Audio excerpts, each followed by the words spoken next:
Today, we're going to be delving into the implications of degrowth thought for systems, and in particular for energy systems, and exploring the role of technology in a degrowth future. We are very, very excited to have Julia Steinberger, who is a professor in ecological economics at the University of Lausanne in Switzerland. Julia's academic career has taken her, amongst other places, to Zurich, Vienna, and Leeds, where I had the pleasure and privilege to work with her as part of the Living Well Within Limits project. Julia's research examines the connection between resource use, energy and materials, and greenhouse gas emissions, and societal performance, so economic activity and human well-being. And since 2023, she co-leads the EU ERC Synergy Grant REAL, a post-growth deal on post-growth societies. She's lead author of the IPCC's Stakes Assessment Report with Working Group 3. We're also very excited to have Toni Ruuska, who is a university researcher and adjunct professor of sustainable economy at the University of Helsinki. He is the co-editor of Sustainability Beyond Technology and the author of Reproduction Revisited: Capitalism, Higher Education, and Ecological Crisis. In his research, Ruuska seeks to find avenues for alternative agrarian political economies. Theoretically, he is involved in ecological Marxism, political ecology, and eco-phenomenology. He is co-editor of the open access micro-publishing outlet Mayfly Books and an active member of the Finnish and international degrowth movement. This session will be moderated by my great colleague Mark Winfield, who is a professor and co-chair of the faculty's Sustainable Energy Initiative. He's also an expert in energy transitions, and in fact, he has just published a book called Sustainable Energy Transitions in Canada. We will share the link to that book, which has an open access option. Finally, before we get started, a couple of reminders before I pass on to Mark to kick off the session. So the chat is open for comments and respectful dialogue. So feel free to comment as we go in the chat. However, don't write your questions there. For questions, please use the Q&A button at the bottom of your screen. You can click on the thumbs up to upvote any questions that interest you, and that will help Mark to prioritize during the discussion part, prioritize questions that get the most interest from participants. The session is being recorded and it will be made available on YouTube and on our website. So if you would like to watch again or share with friends and family, just feel free to do so. And finally, we are also collecting notes from the chat and the Q&A, and these will be posted on the website as well as resources. So we collect a bit of a summary of the session. So all of the resources that speakers and participants share will be made available afterwards. Okay, I think let's get started. It's over to you, Mark. Oh, there you go. Thanks, Lena. As we do with formal events at York University, I'm going to begin with a land acknowledgement, but I'm also very conscious, as looking as people who are coming into the room, that this is a very international audience. So the acknowledgement I'm going to do is specific to the territories on which the university is located, and more broadly, the area in the Greater Toronto Area in Ontario, Canada. But given we're in this format, I also invite people to reflect on the history of their own locations and histories of settlement and colonization that may be relevant in their context. In the case of York University, we recognize that many Indigenous nations have longstanding relationships with the territories upon which York University's campuses are located that predate the establishment of the university. The university acknowledges its presence on the traditional territory of many Indigenous nations. The area known as Takaranto has been caretaken by the Anishinaabeg Nation, the Haudenosaunee Confederacy, and the Huron-Wendat.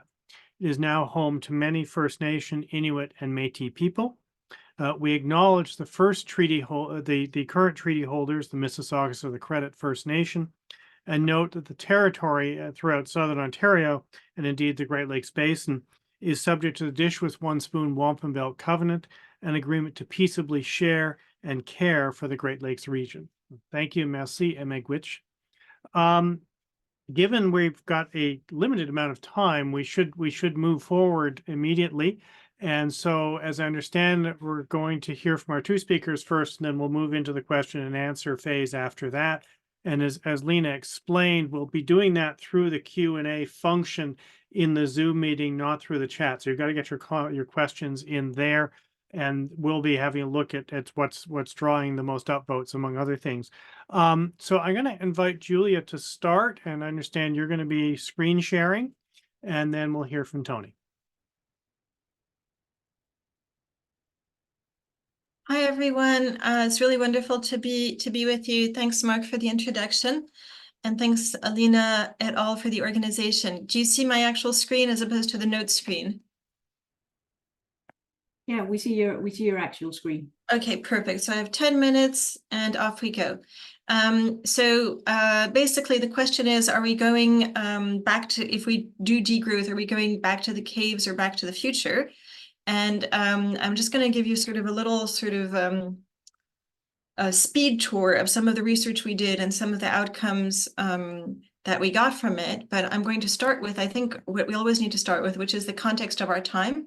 And I think that the context of our time is very much that we are headed for cataclysm, quite simply. And we're seeing that in terms of recent headlines around the Amok current. We're seeing that in terms of the temperatures of the last year. We're seeing that in terms of lots of different systems. But this is something that we've kind of known for a while. This is already from the special report on 1.5 degrees with Deborah Roberts saying the next few years are probably the most important in our history. And I think that she means the history of our species. So we're talking about, a good couple 100,000 years of history. And what does this cataclysm look like? Well, because some of you are in Canada, you might not have seen what happened to Europe in last fall. This is both images I'm showing are from one single weather event. Basically, a low pressure area that sort of settled on Europe and dumped Europe and basically around the Mediterranean, dumped a whole bunch of water. So it basically changed the topography of the main breadbasket of Greece, damaging crops last year and damaging agricultural land forever. There are now lakes that are sort of permanent, it's believed. So there's not supposed to be that water there, basically. And this is what just a few days later, what that very same weather pattern did on the city of Derna, Libya, killing tens of thousands of people overnight. Just the entire city, a good chunk of the city swept out to sea because it caused a dam to burst. And this was, again, a predicted disaster. There were some climate scientists who had pointed out that this dam was putting the city at risk and had published a whole paper on it, and nothing happened. And a lot of people died. So this is what we're up against, and the preferred approach of people making decisions right now is green growth, and green growth is not sufficient. And I'm going to skip merrily over this for this audience, just sort of pointing to some recent references on systematic mapping and looking at whether or not green growth is happening sufficiently based on recent data. That's the Fogel and Hickel paper, and the systematic reviews are by Wiedenhofer and Haberl as first authors. So if you're not convinced, I would point you to those references. I at least find them very convincing. The good news is that, we can do it. And I'll just give you some selected results from the Living Well Within Limits project. One of the first things we did, or not the first things, actually it was quite one of the last things we did, is that we modeled a decent living energy future. And I think that this is one of the things that is probably interesting to talk about in terms of this session that also has aspects on energy systems. So basically what we did is we took the decent living energy framework of Professor Narasimha Rao of Yale University. This framework connects sufficient levels, so it connects human needs to sufficient levels of energy services. And I think that point is really super important, is the fact that this framework considers human needs that we all have for things like shelter, sustenance, protection, whatever. And it connects those to energy services, not to energy levels. And in between, you need to figure out technology, and you also need to figure out distribution, because the decent living in this case is a floor. In this particular model, it's also a ceiling. We basically gave everybody decent levels of energy services. That's it. And so what we did in terms of technology choices in this model is we took very high performance technologies that are existing or predictable to be existing by 2050. So basically continuing efficiency curves. And what that means is that this is not a low-tech future. It's not, it's a very high performance technology future, but we're investing in efficiency and sufficiency in terms of the technologies and infrastructures that we're putting in place. And unsurprisingly, it results in lower energy demand levels. But you always have to think about this question of need satisfaction, energy services, technology levels, and distribution. These are all really, really super important. So what the model looks like, it looks like this. It basically starts with some decent living standards, so different things that different human needs that you need to satisfy, and then it translates them into personal consumption. So this would be things that you have, for instance, in your flat or in your house. Then it also looks upstream at what kind of private consumption would be necessary, like office space, freight, whatever. And it also looks at public consumption, like hospitals and schools. And it looks at infrastructure as well that would be necessary for all of those. And at the service levels, this is always really important that we looked at. So they're described here. I think the most controversial one is probably the living space heated or cooled to 20 degrees year round, which is only 15 square meters per person. However, you have to remember this is heated or cooled to 20 degrees year round. So anything that's not heated or cooled to that level, you could presumably expand in terms of space. And we also made things depend on demography, the climate, whether people lived in an urban or rural space, and so on. Okay. And basically the headline result from this is that decent living energy for all would be achievable at 40% of current energy use despite population growth until 2050. So it's a really, really big change. Right now we're close to 400 something exajoules of global energy, final energy use. The decent living energy model is shown at the green arrow. It's around 150 or 160 exajoules. So it's a huge change compared to where we are now, but everybody would have enough because of changes in distribution and changes in efficiency. I want to share this paper, which is not the result of our project. It's the PhD work of Jarmo Kikstra at YASA. It's a fantastic paper. I really recommend it. But he did something. He was also collaborating with Narasimha Rao, and he looked at what investments would be necessary in order to reach this level of decent living energy all over the world. And what he found is that, and these are investments measured or in exajoules. So again, this sort of very large quantity of energy. And you see that the investment in infrastructure is huge. It's on the 290 exajoules is on the order. It's a bit less, it's a bit more than half of annual energy use right now. So it's large, but it's not infinitely large. It's entirely doable, especially if we spread this over a couple of decades, right? And the most of it, the lion's share would have to be in shelter, and the lion's share of that would have to be in the emerging world or developing world, depending on how you call it, in the global south, because people need good shelter, basically good quality, very efficient. And then a quarter of it in mobility. And the annual energy use after that, so Kikstra et al. Found something very similar to what we did, which would be around 150 or 160 exajoules of running energy use. And that would be, most of that would be in mobility, and very little of that would be in shelter, because the good news is that if you do buildings right, they don't use much energy at all. So that's, I think, a really important result to think about.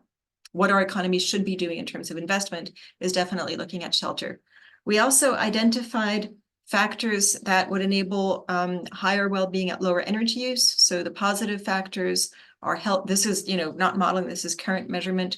Public services, healthcare, income equality, democracy, electricity, sanitation access, and network infrastructures generally. We also identified negative factors, extractivism, and economic growth above a moderate income. So that sort of tells you where we need to be heading more of and where we need to be heading less of.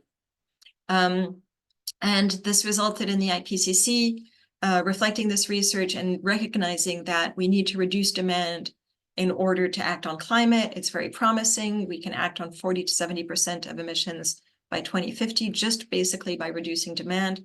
But lifestyle changes require systemic changes across all of society. And that's very, very important. And we were very glad to see the IPCC recognizing that research. So as a conclusion, I would argue that post-growth futures are both possible and even desirable. They're not necessarily low tech. In fact, we need technology to be oriented towards efficiency and sufficiency, as well as infrastructure for everyone. So shared infrastructures become very important in an efficient and sufficient world, not just end-use technology. We need much lower inequality. So this requires higher living standards for billions and lower for the most affluent, maybe a lot of people on this call. And here I would recommend that you have a look at Joel Mildred Hopkins and Yannick Oswald's work.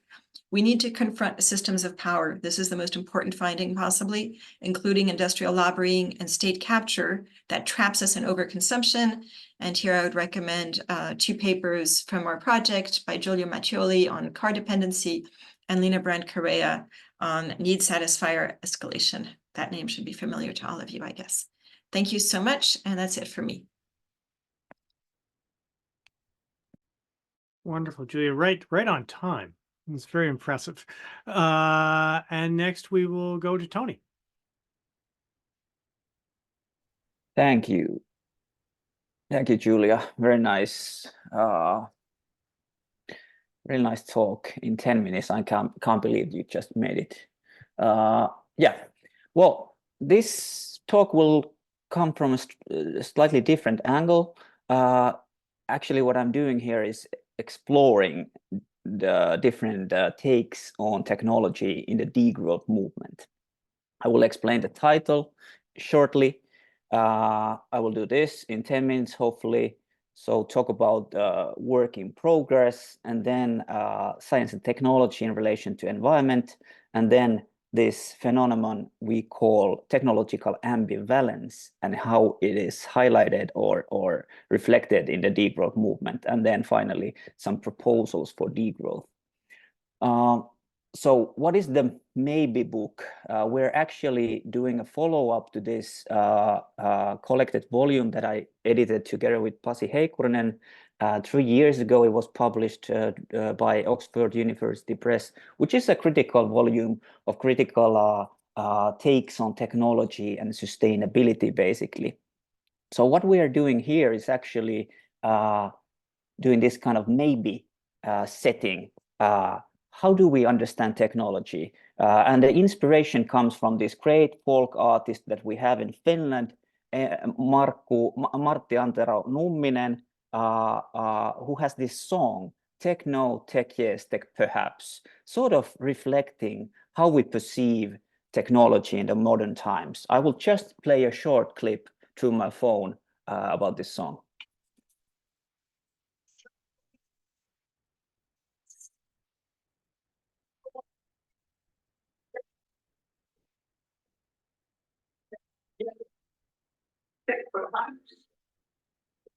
So tech perhaps. And we have been exploring environmental social sciences and critical social sciences. And what have we found is sort of this technological ambivalence related to the whole phenomenon of technology. By ambivalence, we mean a sort of state of having mixed feelings or contradictory ideas about something or someone. And the main claim of the book is what you can see here, is that we argue that this kind of technological ambivalence, where we don't really have a strict or direct point of view to technology, is actually in some ways legitimizing inertia in terms of sustainable actions, and further may even support the development of unsustainable technologies, let's say geoengineering and sorts. And we argue in this book that technological ambivalence arises from misunderstanding concerning the relations and dynamics of the phenomena of the environment, techniques, and science. And we sort of give in this book these different cases of how different authors and traditions perceive technology. Right here you can see the sort of fully automated luxury communism by Aaron Bastani and others. which is sort of a sci-fi techno utopia, talking about space mining and interstellar travel and all these kind of things. Basically, technology being this kind of silver bullet kind of thing that just comes out of nowhere. Whereas in ecological modernism or eco-modernism, there's a sort of strong faith in decoupling and strong technological optimism. Sort of the goal is to green capitalism through big capital and top-down politics and elite-led innovation. And then we have this sort of separation between what we call sort of reformist degrowth or state-led degrowth, which is sort of a top-down operation, policy-led, relying on representative democracy, caps and taxes, and then this kind of pluriverse degrowth or radical degrowth that has sort of different kind of take based on horizontal organizing, autonomy, localization, and indigenous, respecting the indigenous and traditional rights, and it's really self-provisional and bottom-up politics kind of setup.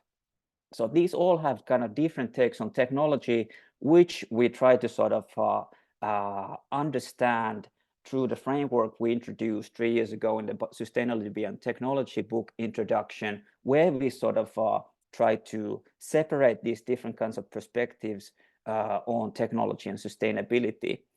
So how does this relate to degrowth? So basically, we have found traces of technological optimism, technological neutralism, technological pessimism, and possibly also technological holism in degrowth, which means that there kind of isn't a dominant perspective or positions on technology in degrowth. Here is some varieties of technological ambivalence in the degrowth literature.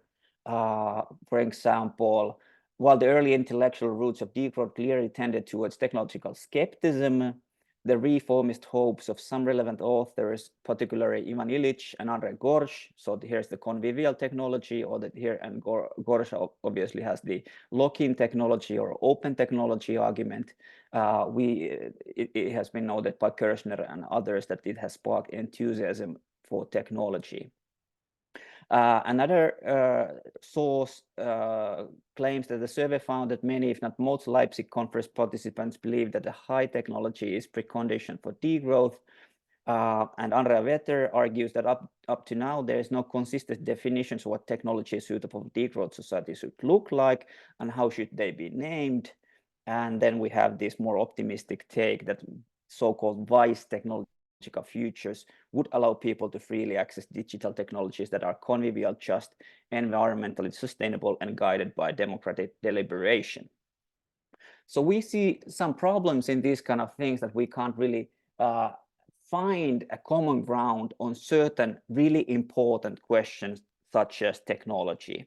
And we also see that many degrowth calls for the adoptions for various technologies are based on the assumption that we can selectively degrow certain sectors while growing others. And this is problematic, for instance, because we're so heavily reliant on the fossil fuel sector, or the world economy is based still 87% of fossil energy, and the so-called renewable industries remain heavily reliant on these fossil fuels and fossil fuel industry. So some risks, further risk about the technological ambivalence in degrowth. In the literature, we see that a lot more has been written about technologies sort of that we degrowers wish to have in a degrowth society compared to what technology actually is, what it does or has done, or where does it come from, or what cost, and what are the impacts for the environment, for example.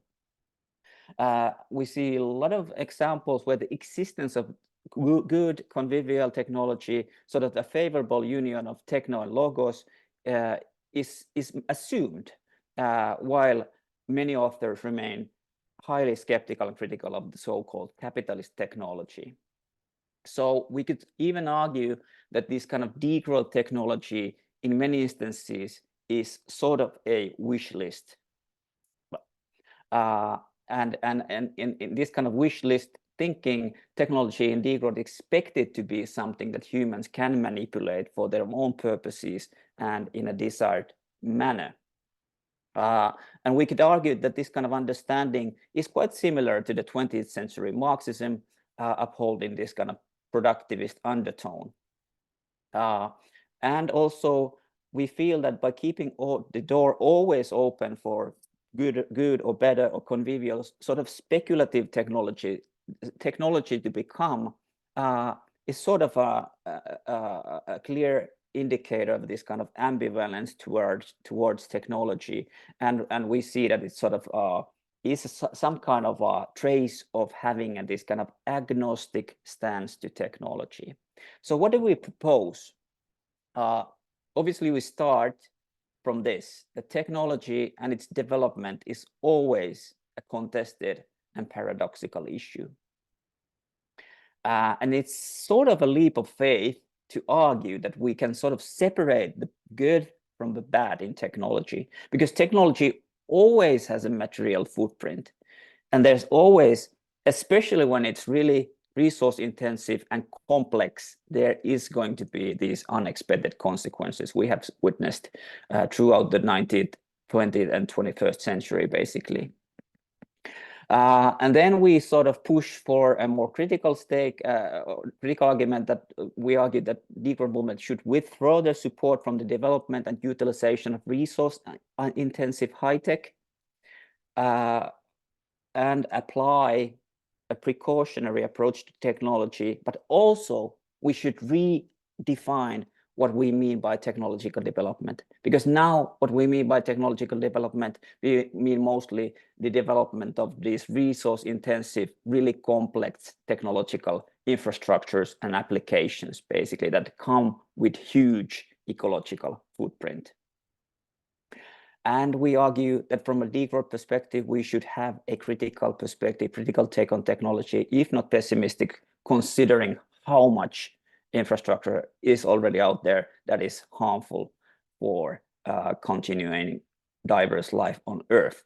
So the bottom line is, actually, we feel that we strongly have to challenge the hegemony of economic growth and technology together, basically. That's it. I'm not sure how did I do, but yeah, thank you for listening, and let's start the discussion. Thank you. Thank you, Toni. You actually did very well. You're both pretty on time. There's things flowing around. I'm going to go with a variation on the first question here, which was striking me, mostly for Julia, and partially also because what I work on is been around populism and energy transitions. And so one kind of listening to the discourse, one can see the arguments around services versus volume of energy flying. One can see the argument around efficiency potentially flying politically, although difficult. In the global north, an argument around sufficiency is going to be a tough sell in the world, the political world we're now operating in. And so I'm going to throw that to both of you in terms of how do we approach that conversation when even notionally progressive governments are very, very deeply embedded into pathways around growth and expansion of consumption. But I'm thinking particularly the political problem, in Canada right now, even a progressive provincial government that was an architect of carbon pricing, for example, is now, the successor party is saying we're completely dropping the idea of that from a relatively progressive party. And obviously we have dominance of rather less progressive parties in our politics in many ways. So how do we approach that conversation? How do we find some political traction with that? Thanks, Mark. And maybe I can just to bridge the two presentations, I would say that I agree with a lot of what Toni said, and I really appreciated the clarity and the overview of the different degrowth schools of thought. I had a sticker back in Boston, back in the day when we were doing, like, in my PhD era, that I haven't ever been able to find again, that we would put everywhere. We loved it, which was called, "Don't fear technology, fear those who control it." And I think that a lot of the bridging of these ideas between the sort of radical degrowth and the more reformist degrowth is actually about who controls the technology. And if it's the users, if it's the workers, if it's the community members, you end up with very different investment and directions that the technology is deployed and used than if it's for private profit, where you basically see technology being used as a mechanism of trapping people in overconsumption. And I think that that's also, so in terms of Mark's question about how do we get sufficiency in the mix, what's interesting is which governments have taken it up and why. For instance, the French government has really been a pioneer in this. I think there's a question on the 2000 watt society. The Swiss government did it as well. Switzerland considers itself energy abundant in a lot of ways because we have lots of clean electricity or nuclear as well. Anyway, but so different governments have taken it forward. The IPCC leadership and the Americans hated sufficiency in the IPCC. This was a very contested terrain. However, the governments that made sure that sufficiency had a prominent place in the summary for policymakers and was clearly defined as something that would enable good living conditions for everybody were China and India. And that was a complete surprise. So Europe sort of helped a bit, but China and India forced the United States to fold on that particular point. And that was super interesting. Because they really see it that, you know, so there's this idea of there's an appetite for the concept of sufficiency as defining a minimum standard of living across the world, at the very least a minimum. In terms of how we get this to be a politically palatable, one of the things that sufficiency investment does is it lowers running costs for households. If you have sufficiency policies, right? We're talking about basically allowing people to live their daily lives without being trapped in overconsumption. In order to make that really a strong political program, I believe, though, we need to do something more. And that more is something around education, around how and why these industries have trapped us in overconsumption. So looking at the fossil fuel industry, looking at the automotive industry, there's a guy who does this brilliantly on YouTube. He is called Climate Town. He has a name. His YouTube channel is called Climate Town. He was not born into this world called Climate Town. Okay, but he does this absolutely brilliantly in terms of showing the long history of how these industries have trapped North Americans into overconsumption. And I think that that's one of the things that we need to educate people about for them to have an appetite to get away from that trap. Before you want to escape a trap, you actually have to know that you're in it. I think that's sort of my view. I think I don't disagree. I just worry where the state of our current political discourses, at least in North America, sit relative to being able to get to that point. And you know, to that point, I mean, probably up on Toni's presentation as well. I mean, we've been looking too at these questions of how do you assess technologies and where do they fit relative sustainability, and yet we're faced with governments, at least in North America, who are, you know, in this notion of green industrial policy or clean industrial policy, and enormous amounts of money going down those pathways. And again, I wonder with the only answer we get from our political level is every tool in the toolbox. You know, we don't ask questions about anything, nuclear, CCUS, whatever. And so I put the same question to Toni in some ways too, is the same political question, is how then do you get to a discourse that brings those sorts of questions about, well, are there choices we should be making and others we should perhaps think much harder about? How do we start that conversation when we seem to be on an express train politically that doesn't want to hear any of that? I'll put that one out there and see what thoughts there are. I mean, this is again very North American perspective. Yeah. I'm sort of watching it very closely with the IRA and what's happened in our most recent federal budget. Anything that claims to be clean or green is having billions shoveled at it. And how do we move? And that's from the progressive governments, notionally progressive governments. How do we get into a more critical discourse around this? Perhaps that's exactly the key, how to approach this issue, because I also see the palette in same way that Julia, that it's a sort of it's more diverse globally, the situation, how to sort of bring in sufficiency and how to cut emissions, and of course there are nations and governments that are sort of lagging behind tremendously, and it's a desperate situation in the North American public policy or politics at the moment. It's sort of a deadlock. It's impossible sort of in this kind of political climate to bring concept like sufficiency to the discussion. But it's not that far away, for instance, in the Nordics or in Europe. It's a sort of it's an ongoing debate.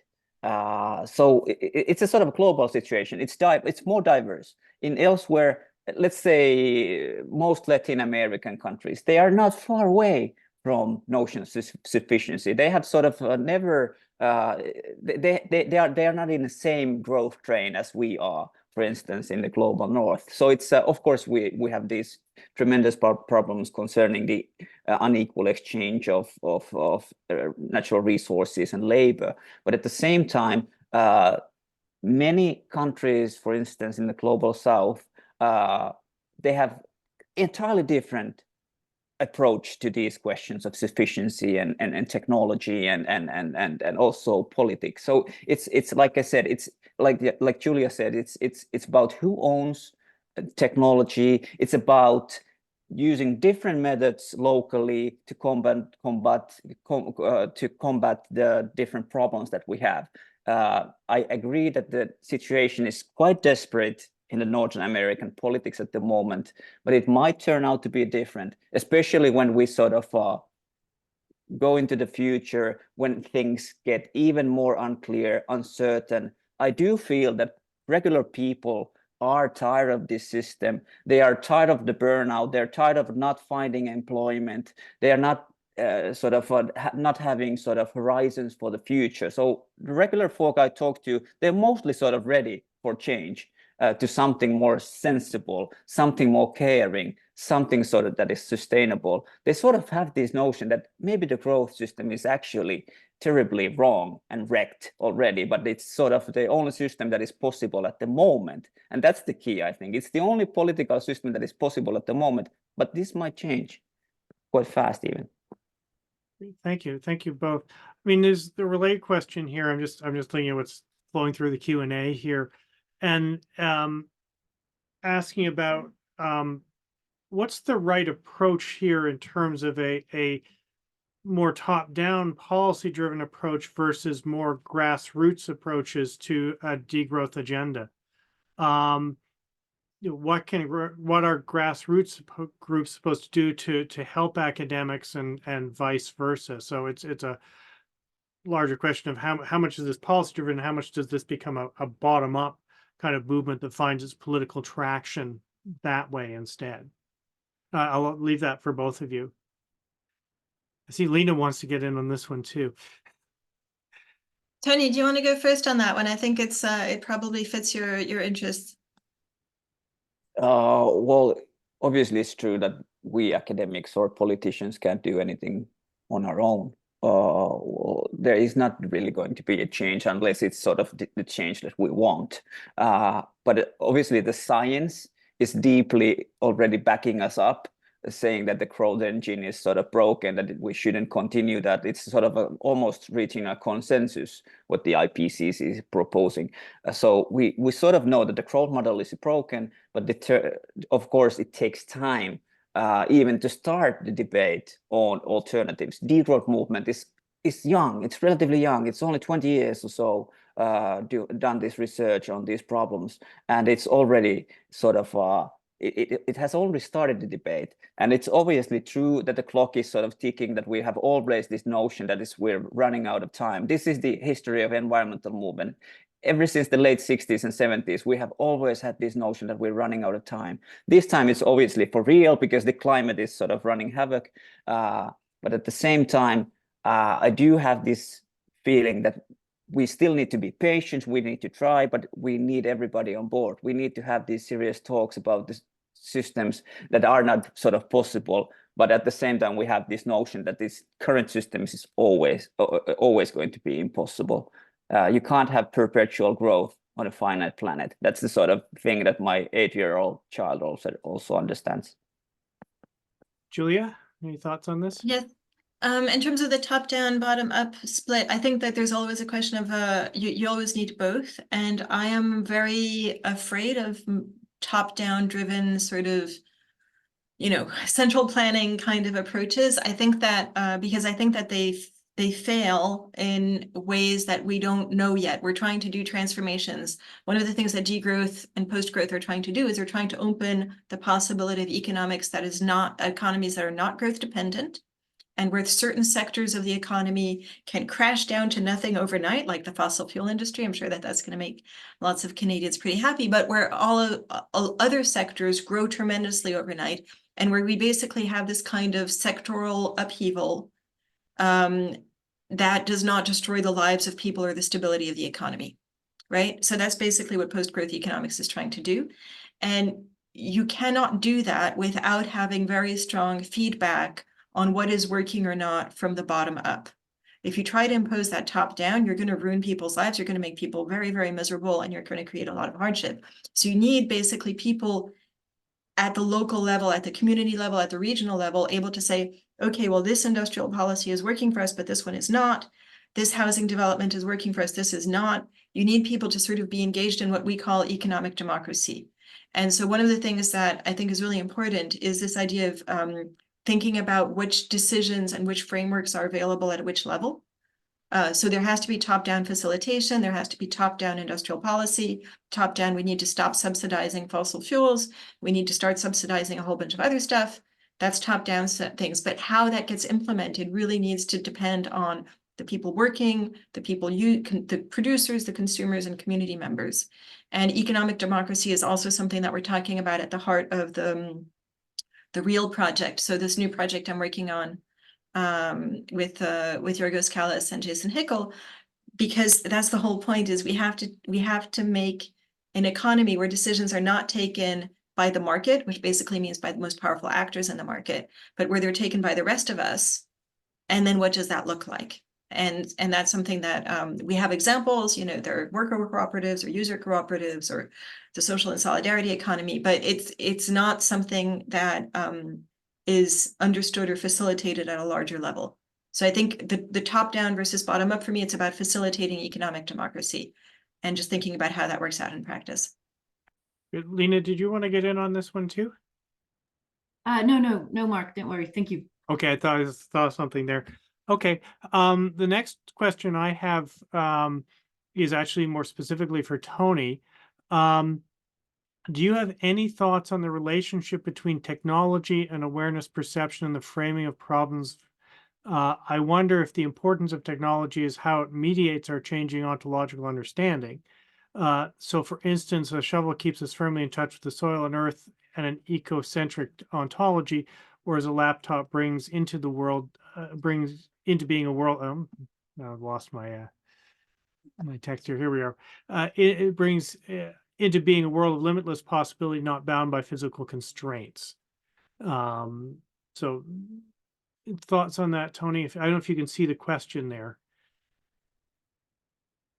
Not sure I follow, but I may have a hint where this is going. Obviously, it's true that sort of what Martin Heidegger already told us, that technology sort of frames our being, and of course it depends of what kind of world that we sort of habit, how technological it is. It's always almost impossible to be born into this world where you're not sort of surrounded by technology and technological appliances. It's the world where we raise our children at the moment, sort of become part of this technological society, like Jacques Ellul told us. But at the same time, I do feel that there is no such thing yet as technological determinism. Technology is sort of developed mostly by these commercial, big capital operators that benefit highly from that. So in this sense, we need to have sort of more common commons-based notions to technology and its development. It has to be sort of multilateral approach to technological developments, so we can sort of expand from the sort of commercial capital-led framework that we have at the moment. At the same time, it's true that these hand tools that we used to use before the Industrial Revolution, you have a different kind of agency to techniques in that situation. You're sort of the operator, where we are sort of part of these technological infrastructures. We are mostly users in a different way, or administrators or supervisors. We're sort of following what the infrastructure is doing or what the machines do, but we're not at the moment sort of in control of this machine. So it's a sort of entirely different kind of relation to tools and techniques and machines that we have in this technological age. So of course, this frames our operations and agencies, and also our conceptions of the future and sustainability. So it's a sort of a slippery slope, always talking about modern technology and agency and control. But at the same time, we still have the opportunity to pull out the plugs. We can stop it if we want it, but at the moment we don't have the political will, or at the same time, many people are so indoctrinated to this world of technology that it's even difficult to start the conversations about being critical of technology and sort of some kind of talk about withdrawing from the most sort of dangerous and hazardous techs that we have at the moment. Thank you. We still have I'm noticing a series of questions related to the political challenges. I mean, one comment here: the Living Well project paints a dreary picture of life. Is there no room for art, imagination, or play? Those have energy implications too. And I'm seeing a number of others sort of asking about, effectively, how do we get to people who are living in a sort of cocoon that the populists are clearly connecting to, but how do we, what sorts of strategies would work in this space? And I think people are thinking probably in a mostly North American context. Certainly pitching this to the left is easy. How do you get, how do you reach a broader audience? So there's a whole string of these questions again coming up effectively around, how do you sell here? So here how do you sell this? How do you focus on particular segments? So this is a recurring theme in our questions that we seem to keep coming back to, is the political challenges and how we might overcome them. We've revisited that ground a little bit, but it's sufficiently prominent here. I think it's worth revisiting again and thinking about how do we overcome the barriers to these kinds of approaches that people are talking about here and there. They're both how the sufficiency thing might be portrayed, and how do we overcome and perceived, and how do we overcome those barriers? Which audiences do we reach?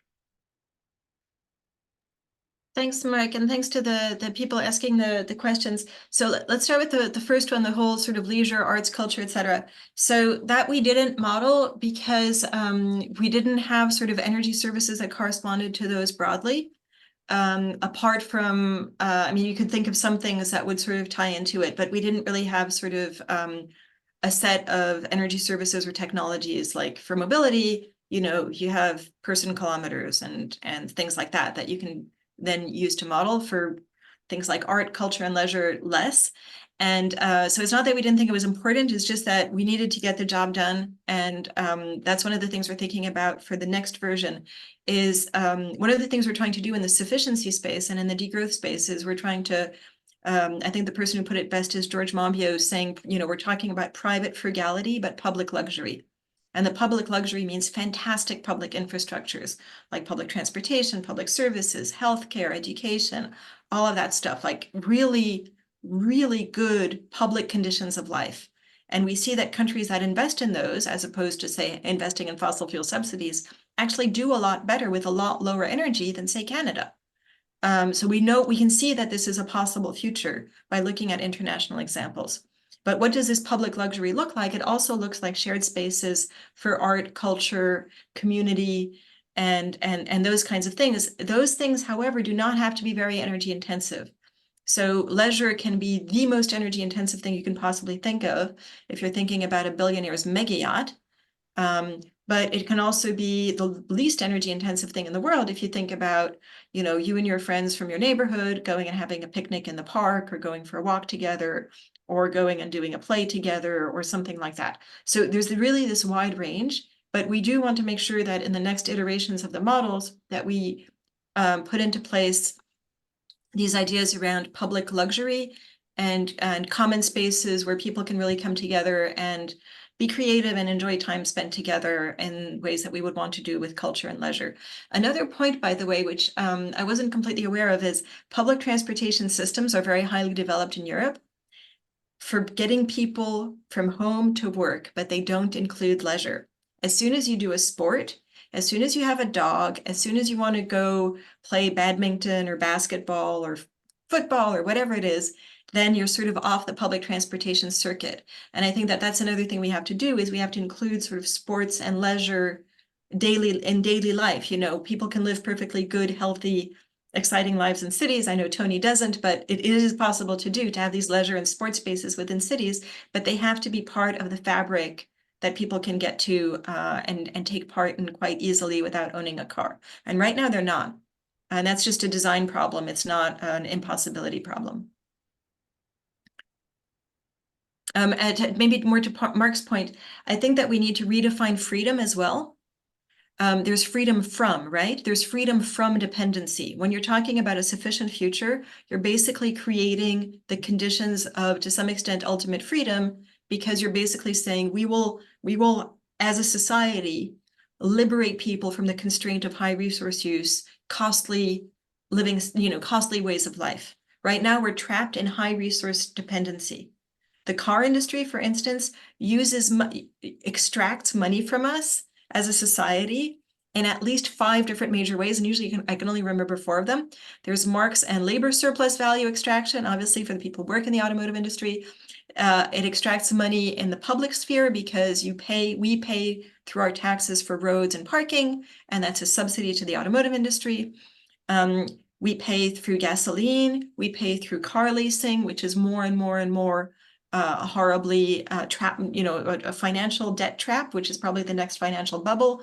So we are caught in this extractive system where every second of our life we're paying the automotive industry, whether we want to or not. And for what? They're killing people at a rate of several million per year through air pollution, and nobody is willing to penalize them for that. So without even getting into the whole climate change thing. So I think that there's really a reversal of perception around freedom from dependency that really needs to come into play. Toni, thoughts on this? Well, obviously, the way I want to present degrowth and sufficiency is through community coming together, working for joint goals that are sort of bringing people together. Because now in the wage laboring system, we're basically atomized subjects working for a wage to pay our bills and livelihoods.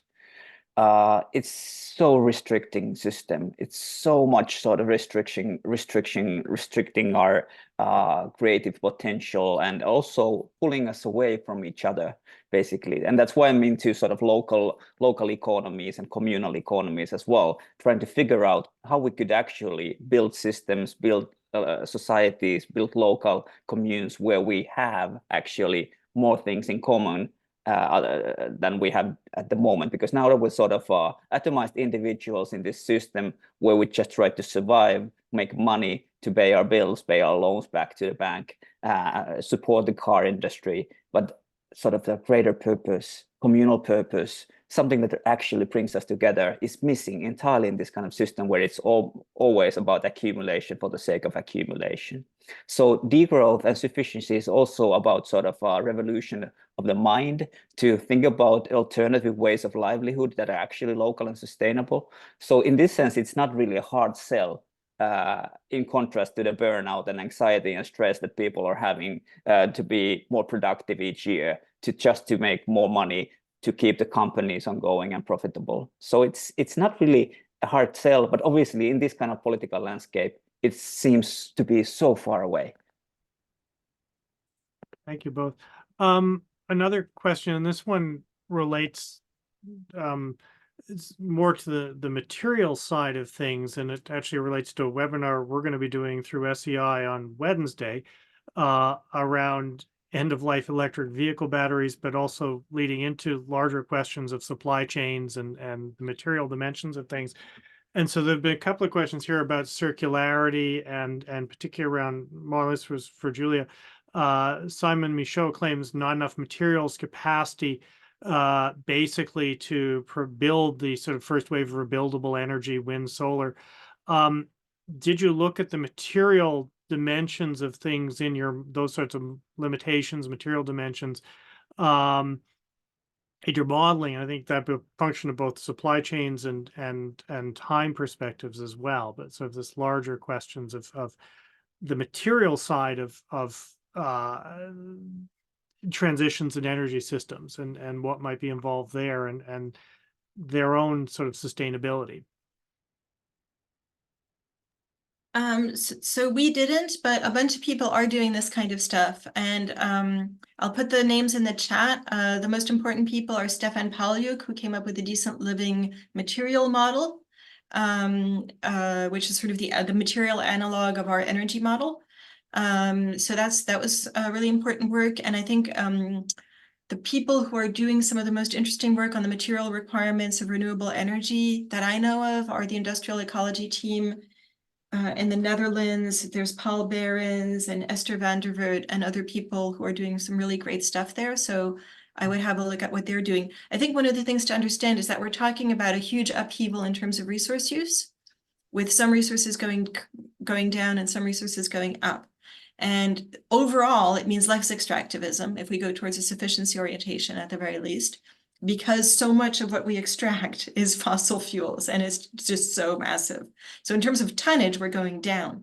That doesn't mean that in terms of environmental impact, we're necessarily, we're also shifting environmental impacts.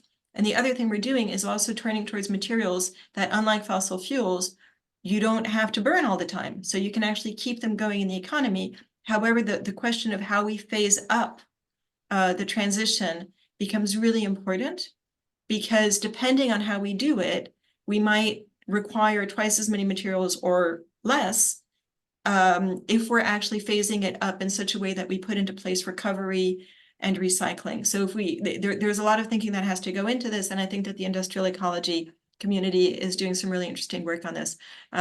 I did some, like in 2012, I was part of a project where we did some of this stuff. Nobody cared at the time.